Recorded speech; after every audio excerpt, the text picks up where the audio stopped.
вечер со Код во следната сезона. Светот на работна Трета светска војна. Тензијата од Сирија, колку и да е далеку одовде, сепак се пренесе и во Македонија. А Македонија стана светска вест, колку да е мала на мапата на светот, затоа што луѓе родени одовде, од оваа земја, загинаа на боиштата на Сирија. Ексклузивно во Код, интервју со родителите на загинатите борци во Сирија. Останете со нас во следните 30 на минути.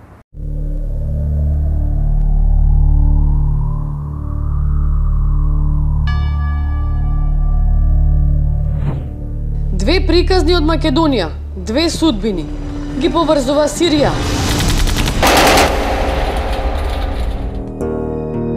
Едниот сириец, кому втора татковина му е Македонија, вториот македонски државјанин кој животот го дал за Сирија. Се вика Илах Абазли, роден е во Сирија пред 64 години. На 18 години ја напуштил татковината и патот го донел во тогашна Југославија. Кога дојдов тука, планот беше да студирам, да завршам, дипломирам и да се вратам. Меѓу време се оженив. Дојдоа децата, па да специализирам, ќе се вратам. Дојдов до пензија. Рекол дојдам до пензија, па да се вратам. Изгледа дека ќе умрам, па ќе се вратам. Илах Абазли е 2000 километри далеко од дома, но со мислите кај своите браќа и сестри. А за овие 40 години, колку пати сте били во Сирија? 6 пати. Првите 3 пати беа до 74-та, па после од 2002 бев уште 3 пати така. Дали биле и членовите на вашата? Да, брат ми беше 2-3 пати, мајка ми беше тука кај мене. Од роднините некој на препатувани поминал од кај мене. Деновиве неговата татковина е како буре барут, а тој нема никакви информации. Како се неговите најблиски? Дали сте во контакт со... Последно време, 6-7 месеци не. Нема комуникација, нема, телефоните не функционират кај нив. Не знаете како се, дали се добри? Се надевам дека се добри. Илах по професија е лекар, хирург. Веќе 2 години е во пензија. Борбите во Сирија, секојдневните масакри, многобројните жртви не му даваат мир. За 20 на дена тој се враќа во Сирија и поради неговите роднини и поради неговата професија. Сака да им помогне на своите луѓе. Па се надевам дека ќе можам да одам така за едно 20 на дена, ќе одам таму малку да работам, да помогнам едно месец-два и ќе се вратам. Ако имам среќа да се вратам. А ќе работите како лекар? Лекар. Пушката и пиштолџите не ме интересираат. Никош не носели они напредок. Таму има потреба од лекари? Па, како да ви кажем, ако има у просек дневно 100 загинати и 200-300 ранети, па сигурно дека има потреба. Една рана да шијам, сматрам дека поможи. И пак 22 години сум поминал таму, сум дужан нешто.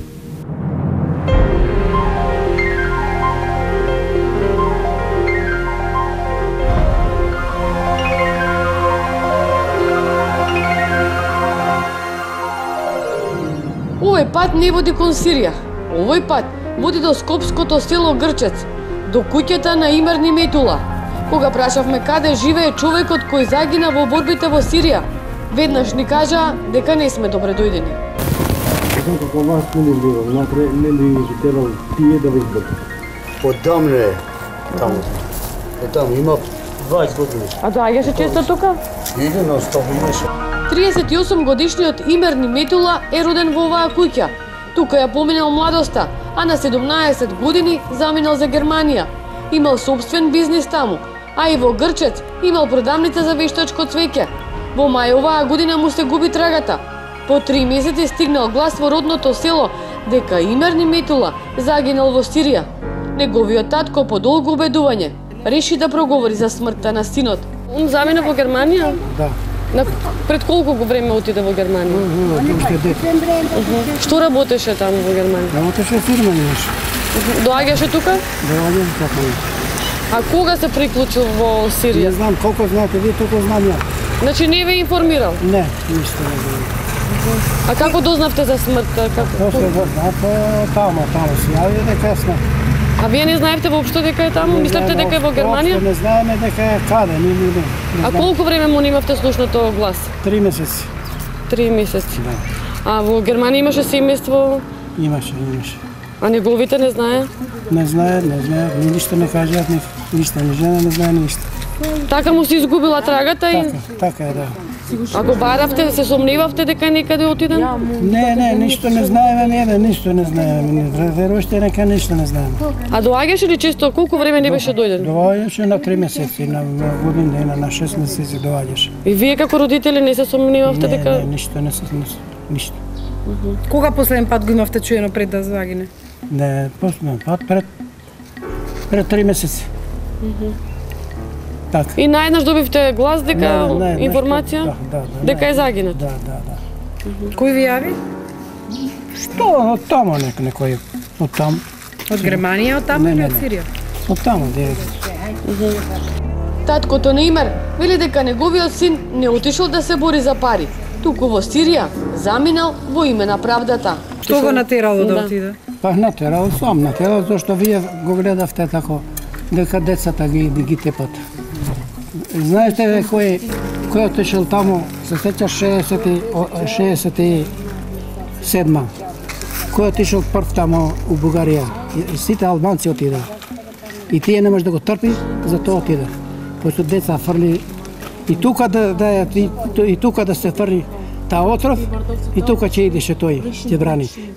Било кој, македонци, албанци, тој беше прав човек беше. Значи отишло за правдина? Да, за правдина отиде. Каква е таа правдина? Прашува родениот сириец.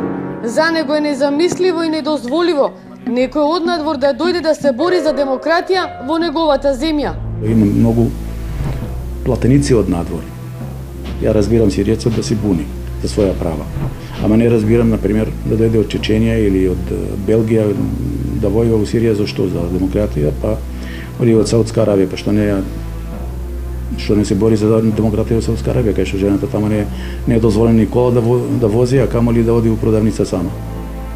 Видите што, ја разбирам, например, господин Црвенковски да бара оставка од господин Груевски.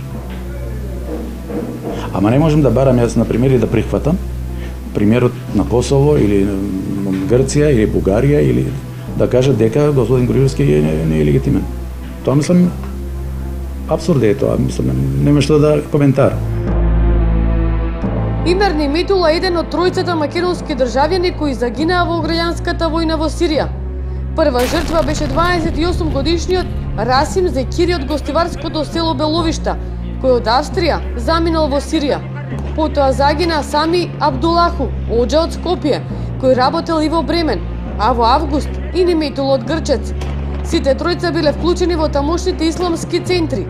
Која е врската? Центарот што ги регрутира и ги носи муслиманите од секаде низ светот во Сирија. Илах и Бујар немаат одговор. Но затоа Илах е сигурен кој ги влече конците и кому му одговара војната во Сирија. Тоа се игри, политички игри, економските мотиви се позади, не е ljudska prava u nikoj slučaju. Значи мислите дека некој друг диригира што да се случува и како да се случува? Диригираат две цевки малку по-широки, по-големи, едната за нафта, една за газ. Илах се надева дека своите роднини многу скоро ќе ги види живи и здрави, но не е оптимист дека крвопролевањето брзо ќе заврши. Војна има, веројатно ќе ја има уште известно време, сега не знам тоа колку ќе трае, али сигурно дека утре нема да се оконча. И се надевам дека никогаш тако Македонија нема да видиме нити да доживееме така нешто. Конфликтот во Сирија ги испреплете животните патишта на овие двајца луѓе. Илах сака да остане во Македонија до крајот на животот. Тука е неговото најблиско семејство, а овде минали повеќе од 40 години од животот. Имер Ниметула нема да се врати во татковината. Неговото семејство не знае ни каде точно загинал, ниту каде е неговиот гроб. Каде е погребан? Тамо е. Каде во Сирија? Не знам каде е, Сирија или Турција, не знам. Бујар има и други синови и се надева дека ниту еден од нив нема да тргне на пат кон Дамаск, пат кој го изоде неговиот Имер и од кој не се врати. Па не ми е лесно, точно не ми е лесно. Точно не е лесно. Друг син би пуштиле да отиде? Не ми пушти. Ако ми пуштите вие, ја ќе ви пуштам. Не ме пуштува, ама отиде. Колку македонски државјани војуваат во Сирија, нема податок. Се зборува за бројка од околу 300 албанци од Македонија. Најголем дел се приклучиле на радикалната исламистичка група Јабха Ал-Нусрах, блиска до Ал-Каида.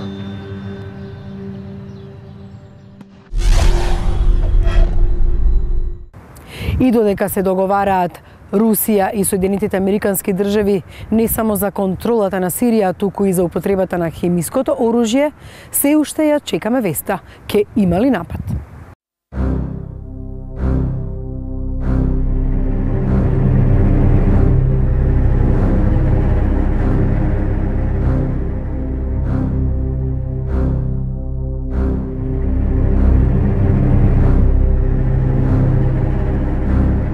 Сирија. Арапска по структура на население, но европска според начинот на живење. Оние кои барем еднаш биле во Сирија, велат дека е земја на различности, каде свој печат оставиле сите освојувачи. Долго сме биле во иста држава. Османлинската империја ја зафаќала и Сирија, се разбира. Трамвајската мрежа е изградена во Дамаск многу пред да биде изградена во Истанбул. Железничката пруга од Дамаск до Мека е имала многу голема предност во турската политика. Имала големи научници, да што познати филозофи и исламски други. Системот како систем функционираше, да кажеме, комунистички. Немаше партии, структури, политички структури, единствено. Народот беше многу либерален, значи имаше приватизација голема, приватизација во насока на економија, луѓето беа многу любезни, хумани беа, значи не дочекува како нивни деца. Моите соговорници ја почувствувале Сирија, а речиси сите биле во времето на владењето на Хафез Ал-Асад, таткото на сегашниот претседател Башар. Од почетокот на 70-тите официјално, тогашната СФРЈ ги почнува контактите со владетелот кој ќе остане 3 децении на власт. Некогашниот сојузен министер, па амбасадор во Ирак, Стојан Андов, за код се потсети на неговиот прв престој во оваа земја. Него го сретна 2 пати, тој еднаш дојде тогаш во Југославија, јас бев сојузен министер во тоа време и одговарав за соработка со земјите во развој. И во делегацијата, што тогашниот председател Тито ја формира, бев и јас, одговорен за економскиот дел од разговорите, и посетата му траеше 3 дена на Асад. Тоа беше 1977 година. Но според раскажувањето на Андов, Хафез Ал-Асад планирал уште во 1974 година да ја посети Југославија, но го спречила кипарската криза. Јас полетав за Бриони и кога се спуштив во Пула, дојде веста дека Асад нема да дојде, бидејќи турски сили се искрцеле во Кипар и од тогаш, од тој ден, уште постои таа кипарска криза. Од тогашната соработка меѓу Тито и Хафез Ал-Асад произлегол и договорот за размена на ученици и студенти. Овде доаѓале сиријци најмногу да студираат медицина. Младите од Македонија, особено оние од исламска вероисповед, се запишувале во сириските верски средни училишта и факултети. Тоа ги одвело Насиф Демири и Шабан Ахмети да поминат неколку години далеку од дома.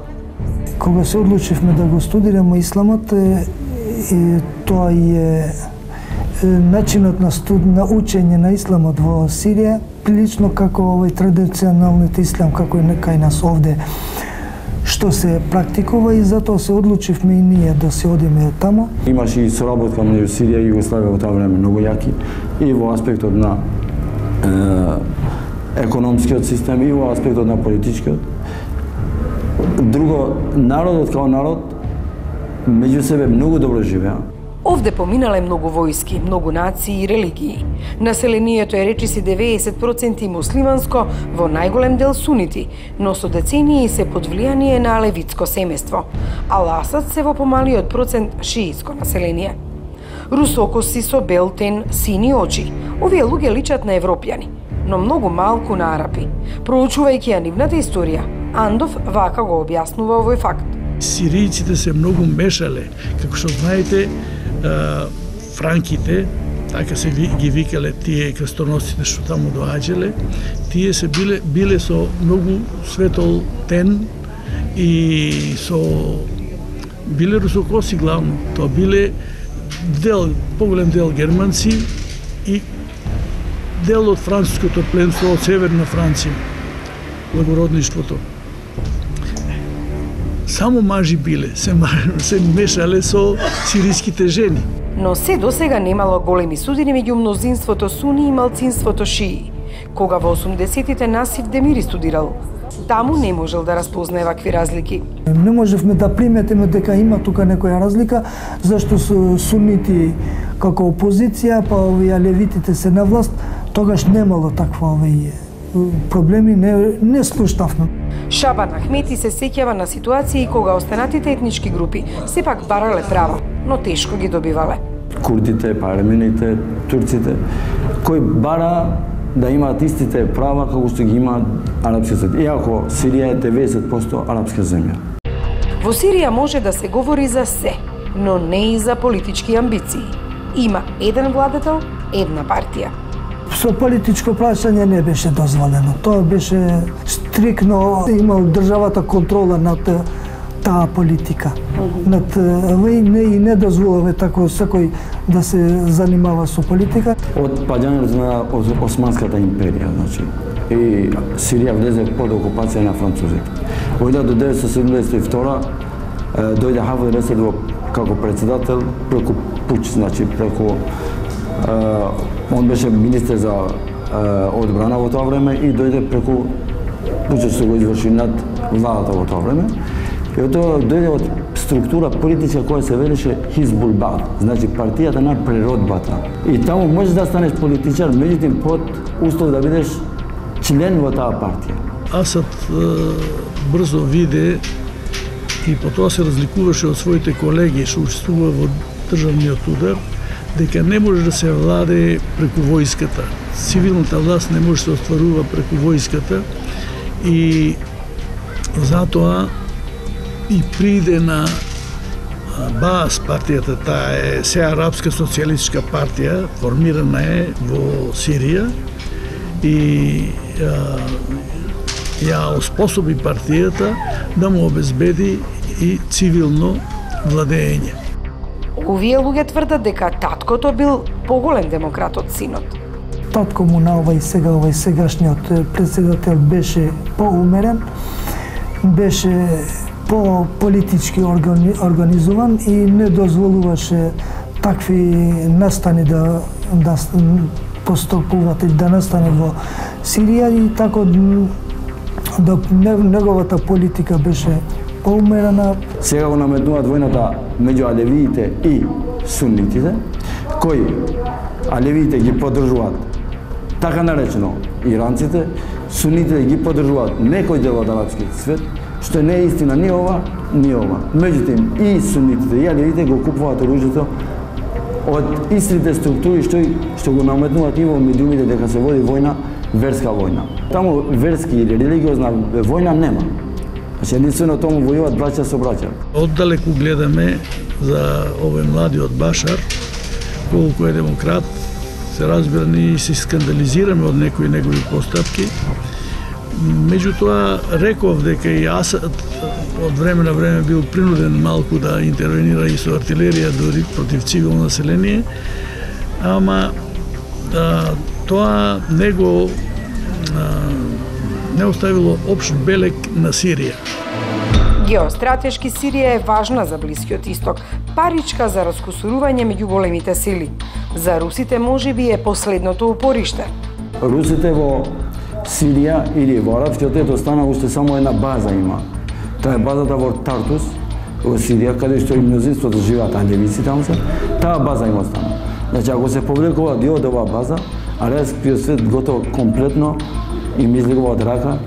Мислам дека и поради оваа ситуација нема да пропуштат до крај да дојде до удар на Сирија. Имамот Ахмети смета дека на сиријците најмалку им треба оваа војна. Можда ќе има напад, меѓутоа не во ова време. Значи, треба уште да се убива народ, да гине народ. Тие иначе на крај крајва се убиват меѓу себе. На светот не им е многу грижа што таму и кој каде се убива. Не е оптимист ниту Насиф Демири. Алиби да овие големите сили, да нивните интереси да ги фокусираат на вниманието на овој, фактички го користи овој Асад и опозицијата за да дојде до овој голем сукоп како што го гледаме. Според поранешниот дипломат Андов, Сирија може да испадне преголем залог, дури и за големите сили. Ако се сака да се потраен мир гради таму, Сирија треба да го промени политичкиот став. И тука очигледно е дека и Русија се согласува, штом фактички понуди да се од Сирија тргне хемиското оружје. Бегалски кампови, луѓе кои со страв се будат наутро, братоубиствена војна. Две мокни раце управуваат со народот овде, но вреди ли во таа војна, во име на братството и заедничката религија, да заминат луѓе од овде? Тоа што ги советувам младите од Македонија или албанците во мнозинство, дека добро е да не се иде таму, нема верска војна. Тоа е битно да се знае дека, пошто едните војуваат во придружба на американците, другите во придружба на русите, таму кај што значи војуваат големите сили, нема вмешаност на верата. Најважните сириски производи се нафтата и плинот. Дневно се произведуваат 530.000 барели, а според производството на фосфати, оваа земја е 10-та во светот. Хемиското оружје не е на мапата национални богатства. Инспекторите на Обединетите нации повторно ќе го бараат. Раселени се околу 2 милиони луѓе, а бројката на загинати е над 100.000. За режимот на Асад русите се спасители, за бунтовниците американците се иднината. Во меѓувреме, сирискиот народ е ставен на шаховска табла, пиуни во рацете на мокните. Партијата шах се уште трае.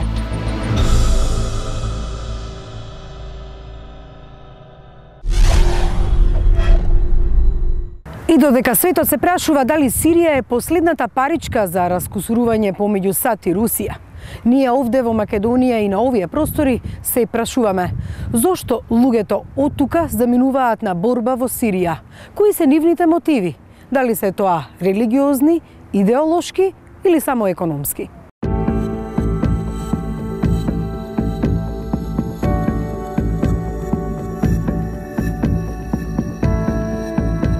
Првото што го побарав е информација колку Сирија е далеку од Македонија.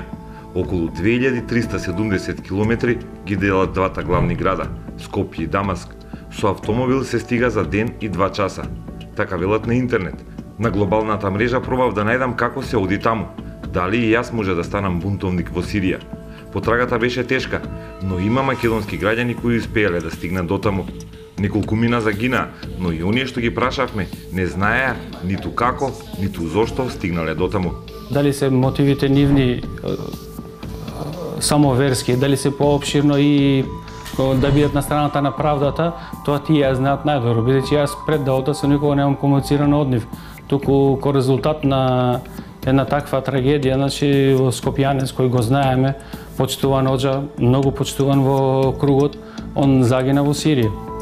И сосема нормално и мене беше веста трагична, но мотивот што го однесол него таму сигурно е многу поголем од тоа што ние може да го замислиме. Бази или центри за пат до бунтовничките кампови во Сирија нема тука кај нас, велат аналитичарите. Мислите од Македонија дали треба? Не, тие се државјани на Република Македонија. Меѓутоа мобилизацијата не верувам дека е тоа. Се сомневам дека постои пункт кој што ги мобилизира за тие цели. Но дека има македонци во Сирија има. Составот на таа војска на доброволци е шарен. Муслимани кои одат таму да помогнат на своите браќа, исламисти и радикали, авантуристи, платеници, но и хуманитарни работници. Некои поради пари, повеќето поради верата. Па ја мислим и едно и друго. Не би могло sad да тврдим šta je važnije, ali da su velike pare u igri kojeg ovog momenta daje najviše Katar. Najviše Katar daje. I tu nema dileme da ako obezbeđuješ familiju poginuloga na strani sunitskog ili ne sad više to nije ni bitno, to znači da ti si čak i rešio egzistencijalni problem. Во меѓувреме успеав да дознам нешто повеќе за македонците во Сирија. Местото на комуникација секако социјална мрежа. Лейла Рида по потекло е Штипјанка. Незината мајка е од македонскиот град, а татко е сириец. Првиот контакт е остварен.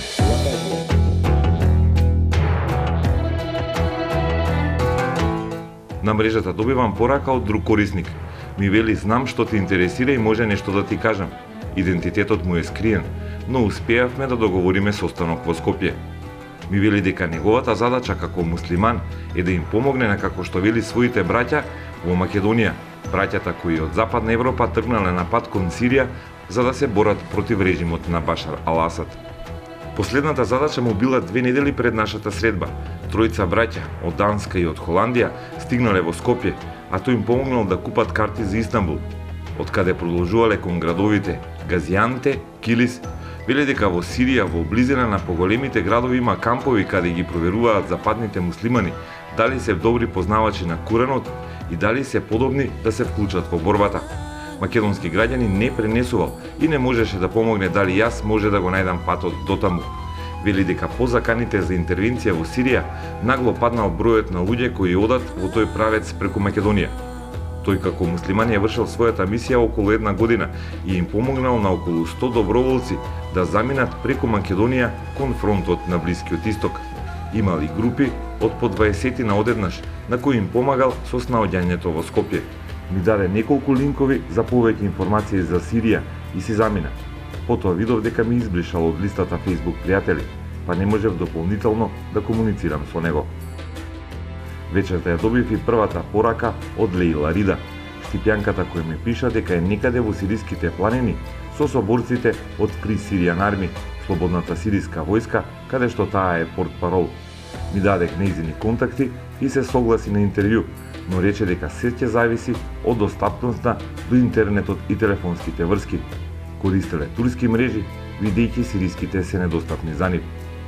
Лейла Рида веќе еднаш даваше интервју за балканската Ал Джазира, каде ги објаснуваше своите мотиви за борба. У нашој единици нема, веćinom su suniti, meni je majka kršćanka, tako da tih vjerskih razmjerica nema. Svako ko se želi pridružiti slobodnoj vojsci, svako ko se želi pridružiti našoj brigadi, mi njega ne pitamo koje je vjerske pripadnosti, važno da dolazi čistog srca. Najveći problem sa naoružanjem je baš upravo u Latakijskoj provinciji, jer je ograničen pristup oružju. Uglavnom kupujemo oružje iz privatnih fundacija, nešto je od našeg novaca. Imamo isto i zapljenu oružja u bitkama u kojima smo učestvovali. Uglavnom se oružje kupuje ili preko švercera i uglavnom nisu to na nekim državnim razinama. To su uvijek mali dogovori. Од она што можев да го откријам, произлезе дека патот за Сирија не може да ми почне од Македонија. Доброволците тргнуваат од Западна Европа. До сега, според оперативните податоци и на експертите од Европската Унија, и на НАТО, но и на голем број на регионални институти кои што се бават со ова, но и на одредени оперативци, беа посочувани како центри Цирих, Виена, Лондон. Сега гледате дека Германија одеднашка се појавува како место од каде што нашите заминале таму. Но зошто Сирија е толку битна фигура во актуелните стратешки игри на големите сили? Тука се судрија двата интереси. Интересите на САД и интересите на Русија и Кина. Денес Сирија е поприште на изведување на разни действија од страна едно шаренило од армијата на Сирија, од разни групи кои се составени од противниците на Баас системот, а тоа се Ал-Каида, Црните браќа и така натаму. Сирија има малку пријатели, а многу противници па дури и во муслиманскиот свет. Таа покрај Иран, а сега Ирак, е единствената муслиманска земја во која владеат шиитите, кои на исламот гледаат различно од останатите арапски сунитски земји. Пристапот на шиитите кон исламот е послободен од сунитскиот поглед, а сунитите се сметаат за поголеми верници и оние кои се избрани да владеат во муслиманскиот свет. Таа разлика во класи, богатите арапски земји се трудат да ја одржат.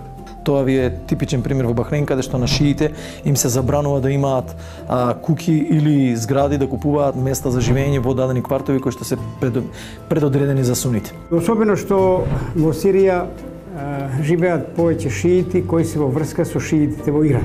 Значи, влијанието на Иран е големо врз шиитите во Сирија.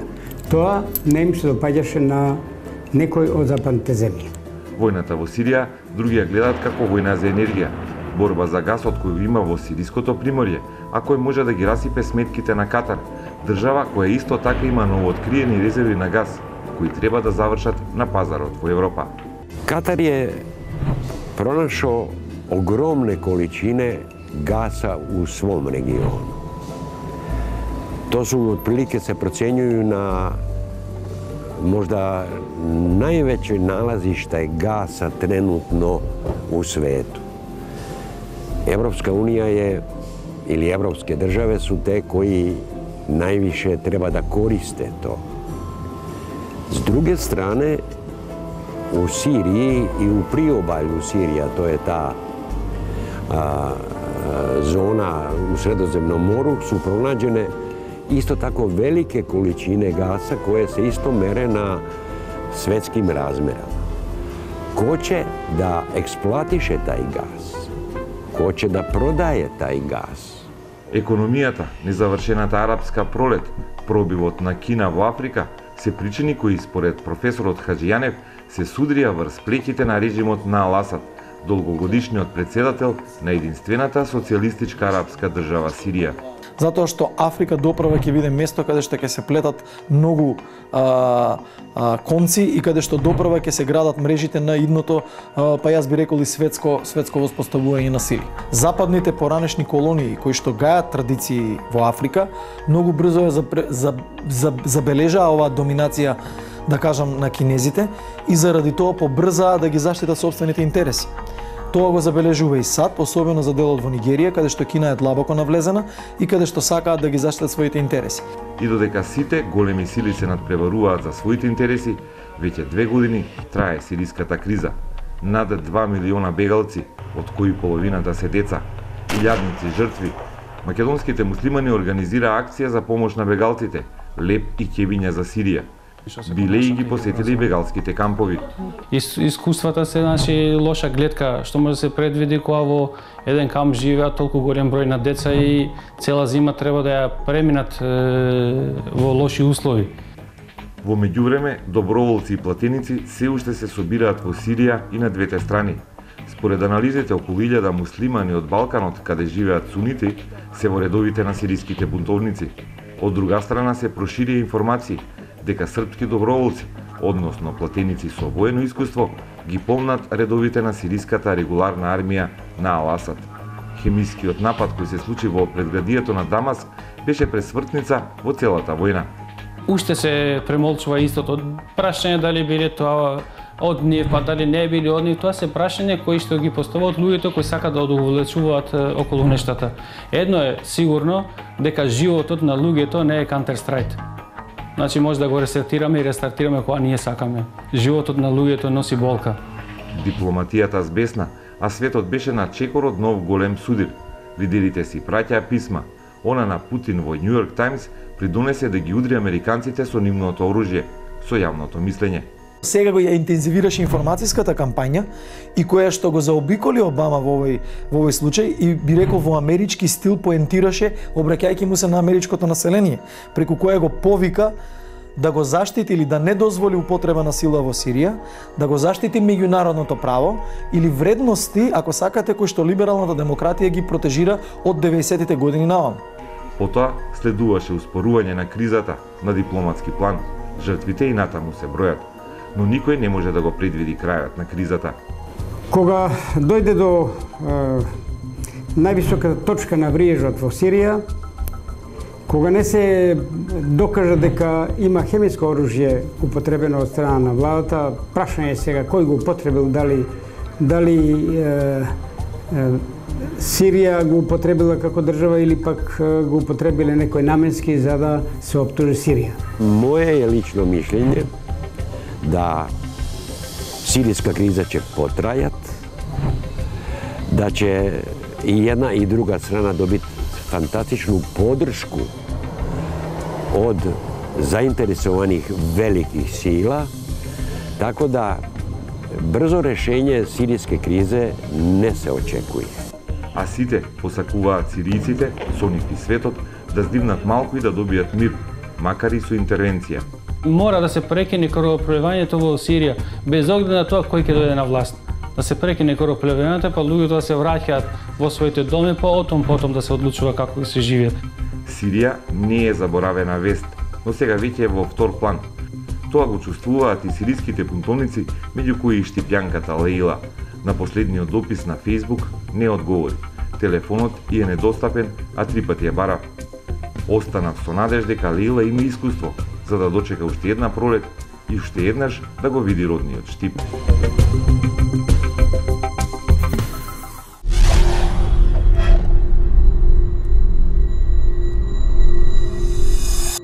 Се надевам дека ќе бидат ислушани апелите на исламската верска заедница да не се заминува во битка за некои туги интереси. Ви благодарам што бевте со Код, а следната недела каков воздух дишеме, како живеат скопјани, дишат на бели дробови или едвај на шкрги.